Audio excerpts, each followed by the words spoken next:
Et bonjour à tous. Alors tout d'abord, bonne année, parce que c'est vraiment la première vidéo de l'année. Et donc aujourd'hui, on va démarrer une nouvelle série de vidéos que je vais vous faire. Alors je pense sur l'année, on va voir la fréquence où je vais pouvoir les tourner.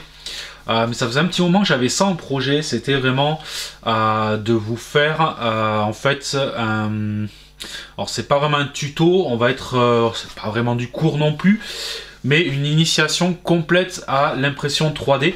Et quand je dis complète, on va vraiment aller pour vraiment les débutants. Donc je vais vous faire ça par épisode. Aujourd'hui, on va commencer un petit peu par la base. On va déjà voir comment fonctionne une imprimante 3D. Et on va avancer au fil des vidéos pour voir un petit peu les divers fonctionnements. Donc je verrai un peu vers quoi on va tourner. Je pense que je vais essayer de faire déjà voilà, le principe de base, les premières utilisations. On parlera aussi un petit peu de dépannage. Je pense que je ferai une vidéo dédiée aux différents dépannages qu'il peut y avoir, aux différents problèmes. On va essayer de parler aussi un petit peu des termes techniques et les traduire. Donc voilà, mon but c'est vraiment de vous étaler ça sur l'année et de vous faire quelque chose d'extrêmement complet pour les personnes qui veulent se lancer dans l'impression 3D mais qui ont strictement aucune connaissance. Donc on va commencer dès maintenant. Donc pour ça, l'imprimante que j'ai choisie et qui va nous suivre tout au long entre guillemets on va dire de ce tuto, c'est la Ender 3 V1. Donc c'est pas forcément l'imprimante la plus récente, ça c'est clair et net, mais déjà c'était ma première imprimante, c'est sur celle-ci que j'ai appris et je trouve que c'est une bonne base pour apprendre étant donné qu'on est tout en réglage manuel, donc ça peut être vraiment pas mal de ce côté là. En plus de ça, c'est vraiment une bonne petite imprimante. Donc voilà, je me suis dit ça va être le mieux pour démarrer parce que c'est, on va dire, le système le plus répandu, donc qui est ce type d'imprimante, donc imprimante cartésienne. On y reviendra un petit peu après hein, sur tout ça. Donc voilà. Donc on va commencer vraiment aujourd'hui de zéro. On va voir comment ça fonctionne. Vraiment les bases pour quelqu'un qui n'a vraiment aucune notion au niveau de l'imprimante 3D. Alors je vois ici que vous avez... Hop. Ouais, je pourrais pas trop le corriger. Tout simplement le cap parce que ma caméra en fait ne tient plus beaucoup la charge. Donc comment fonctionne une imprimante 3D? Mais vous allez voir, dans le principe de base c'est quand même plutôt simple à comprendre la base. En fait ça fonctionne une imprimante comme ça, donc ça c'est ce qu'on appelle une imprimante de type cartésienne. On verra un peu plus tard ce que c'est la différence entre les trois types d'imprimantes, grossièrement la Core XY et la Delta. Mais la cartésienne en fait elle fonctionne en trois axes.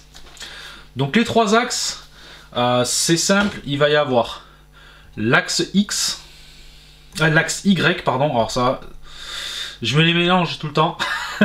Non, l'axe Y en fait, qui est le plateau, qui lui va avancer d'avant en arrière. L'axe X pour la penne, qui est celui-ci, donc qui va déplacer la tête. Et après on a l'axe Z, qui est le troisième axe, en fait, qui est la hauteur. Hop, on peut l'actionner là. Voilà, c'est ce qui va être la hauteur. C'est la combinaison de ces trois axes qui vont faire l'impression. Donc l'impression, elle, comment elle va fonctionner? Ben, c'est très simple, vous allez prendre en fait la matière première qui est du filament. Donc ça se présente comme ceci, c'est une bobine avec un filament. Donc ici c'est du 1,75 mm. Faites attention parce qu'il existe aussi, je crois que c'est du 3 mm. Mais bon, nous on utilise principalement du 1,75 mm, donc c'est le diamètre en fait du filament. Donc ça c'est du PLA, c'est ce que je vous conseille pour commencer parce que c'est le plus facile à imprimer. Vous verrez plus tard après pour les filaments spéciaux, les ABS et compagnie. Donc tout simplement comment ça va fonctionner? Ce filament là, il va passer au niveau, donc on va simplifier pour l'instant, il va passer au niveau de la tête ici, on va la détailler après, il va être fondu, et tout simplement le but de l'imprimante c'est qu'elle va venir dessiner votre pièce couche par couche. Donc elle va jouer de l'axe X et Y pour faire les différentes formes. Elle a besoin par exemple de faire un carré, donc vous aurez bien sûr votre bus qui sera au niveau du plateau au début de l'impression.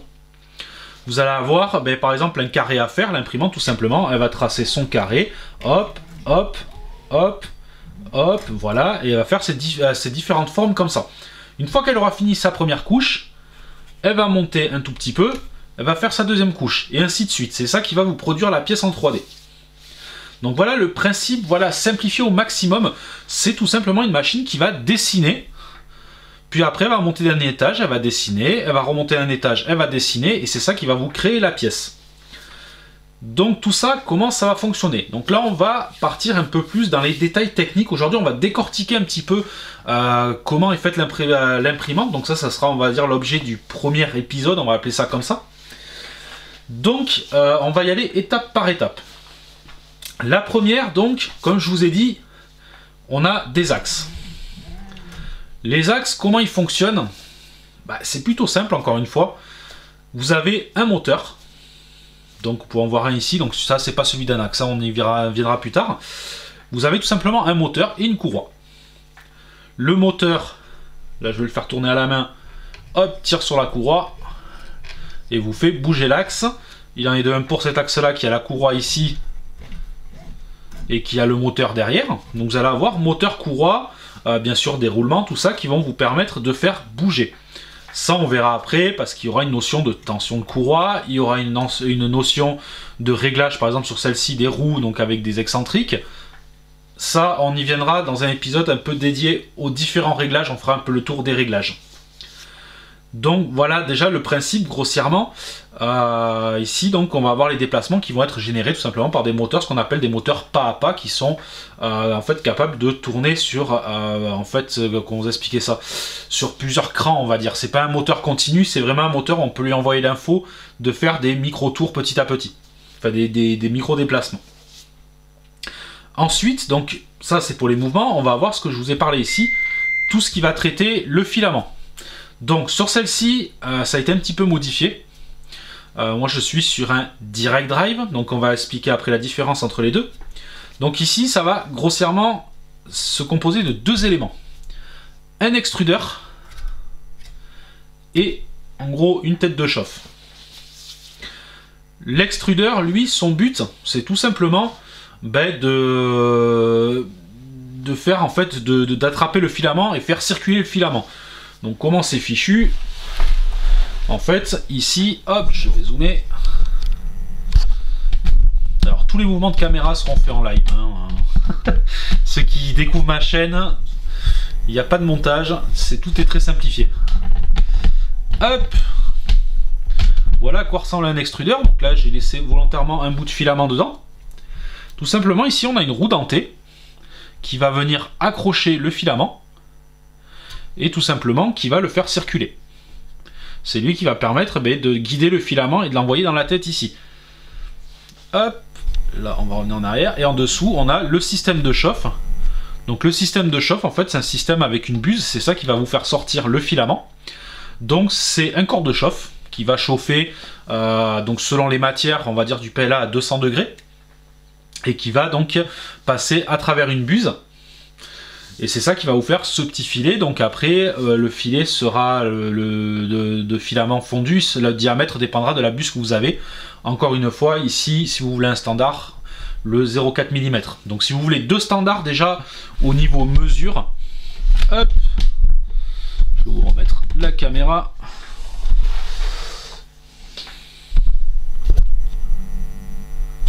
Tac. Voilà, si vous voulez un standard au niveau des mesures, tout simplement, en fait, voilà, ce qu'il faudra retenir, c'est 1,75 mm pour le filament, ainsi que 0,4 mm pour la buse. Donc la buse, je vais vous montrer à quoi ça ressemble. La buse, c'est vraiment par là que le filament va sortir. Tac, donc voilà à quoi ressemble une buse. Et en fait, le 0,4 mm correspond au trou que vous avez ici qui va faire sortir le filament. Donc ça, c'est les standards à connaître. Donc grossièrement, voilà un petit peu les principes de base de l'imprimante. Maintenant, voilà, je reprends. Mauvaise manip en voulant régler la caméra. Alors là, je vois qu'il y a un effet d'image un peu de travers. On va mettre ça mieux. Parce qu'on a l'impression que tout est tordu. Donc après, voilà, comment c'est piloté, ça on verra après sur un PC. Tout simplement, on va générer un fichier d'après une pièce qui a été modélisée en 3D pour faire fonctionner le tout. Donc voilà pour le principe de base d'une imprimante 3D. Ça, c'est la version extrêmement simplifiée. Donc là, déjà, on a vu différentes choses. Maintenant, on va commencer à rentrer un peu dans quelques petites particularités. On va commencer par le plateau. Donc le plateau, vous allez avoir en fait plusieurs surfaces. Et ça va être extrêmement important. Pourquoi ? Tout simplement parce que votre pièce, pour qu'elle imprime, vous imaginez bien qu'il faut bien qu'elle colle au plateau. Si elle colle pas au plateau, dès que ça va commencer à monter, il y a tout qui va se barrer. Votre tête va imprimer dans le vide. Donc il faut que votre pièce adhère au plateau. Pour ça, comment ça se passe ? Tout simplement, le plateau il est chauffant. C'est ce qui va permettre en fait de maintenir la première couche toujours collée. On maintient dans ce qu'on appelle en fait un état de... Alors c'est de vitrification, je crois qu'on appelle ça, au niveau du PLA. Généralement c'est 60 degrés. Moi je vous conseille de régler votre plateau à 60 degrés, ce qui va permettre de maintenir en continu la bonne température pour que ça colle. Ensuite, vous allez avoir plusieurs surfaces. Donc ici, comme vous voyez, il y a une vitre. Ça, c'est ce qu'on appelle une vitre sablée. Donc c'est tout simplement une vitre que j'ai fait découper. C'est un verre standard qui a été poncé un petit peu pour accrocher. Donc ça, à une époque, voilà, moi j'utilisais ça. Maintenant, j'utilise plus ça. J'utilise les plateaux, on va dire un petit peu style Ultra Base des imprimantes de maintenant.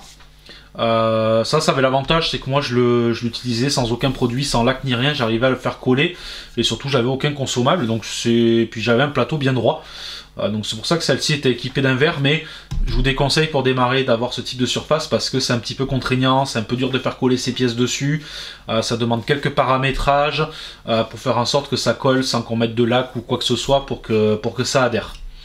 Le mieux c'est de commencer soit avec ce qu'on appelle des Bultac, encore que je suis pas fan de cette matière là, donc Bultac je vous montre à quoi ça ressemble. Voilà, un Bultac c'est ça en fait, c'est un petit peu granuleux en fait, ça le touche un peu comme les scotch de masquage que vous avez pour la peinture, d'ailleurs il y en a qui utilisent des scotch de masquage et ça fonctionne plutôt bien. C'est un peu le même principe le Bultac, sauf qu'il est réutilisable, il dure un peu plus longtemps, mais c'est pas la matière que j'affectionne le plus. Le mieux, ça reste ce qu'on appelle l'Ultra Base, ou après, aujourd'hui, on a les PEI, tout ça, mais j'avoue que là, n'ayant pas testé d'autres surfaces, je ne vais pas trop avancer. Moi, actuellement, les Ultra Base sont pour moi les plus efficaces. Donc voilà, donc là, vous êtes équipé, voilà, plateau chauffant pour que ça maintienne, et bien sûr, la surface qui ira avec. Donc ça, on va être sur du PLA, toujours, on va être sur 60 degrés, ça dépendra aussi des matériaux. Ici, on sera donc, comme j'ai dit, aux alentours des 200 degrés. Le PLA, généralement, c'est ça. Après, bien sûr, il faut l'ajuster selon les matières. Ça, après, c'est aussi un petit peu à vous de faire vos propres essais. Là, on ne pourra pas non plus voir tous les cas, sinon il va me falloir 200 épisodes. C'est ce que vous allez voir qu'il y a quand même beaucoup à dire sur l'impression 3D. Donc voilà déjà pour ces deux parties-là. Donc bien sûr, après, sur la partie électronique, on a ce qu'on appelle une carte mère qui va gérer un petit peu tout ça. C'est là où tout est relié, c'est elle qui va gérer un peu tout ça. Un écran qui va nous permettre de commander un petit peu la machine, de lancer les impressions, d'aller faire quelques réglages, ou voilà, ou certaines commandes, bouger les axes, démarrer les températures. Voilà, ça va pouvoir faire, c'est le panneau de contrôle, l'écran de contrôle. Qui fonctionne donc sous Marlin sur cette imprimante là. Donc Marlin, vous allez beaucoup entendre parler, c'est le système d'exploitation, c'est comme Windows pour un PC. Cette imprimante là, son système d'exploitation c'est Marlin. C'est, on va dire, 70 à 80% des imprimantes d'aujourd'hui, bien que Klipper maintenant commence à arriver aussi. Donc Klipper, encore une fois, si vous entendez parler de Klipper, c'est un autre système d'exploitation. C'est comme si on comparait Windows et Mac ou Windows et Linux. Vous avez Marlin et Klipper, qui sont deux systèmes d'exploitation. Je crois que certains ont des systèmes propriétaires, il me semble. Mais bon, ça, on va pas forcément encore rentrer dans ces détails-là.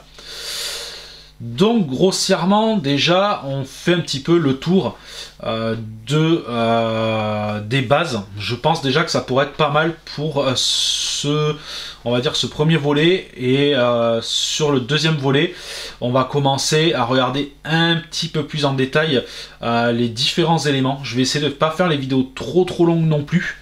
Le but c'est que même si je fais pas mal de vidéos, c'est que vous n'ayez pas à la fin 20 heures ou 30 heures de vidéos à regarder.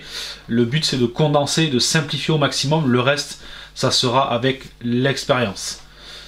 Là d'ailleurs, je pense que voilà, ça sera un petit peu aussi l'introduction qu'il y aura.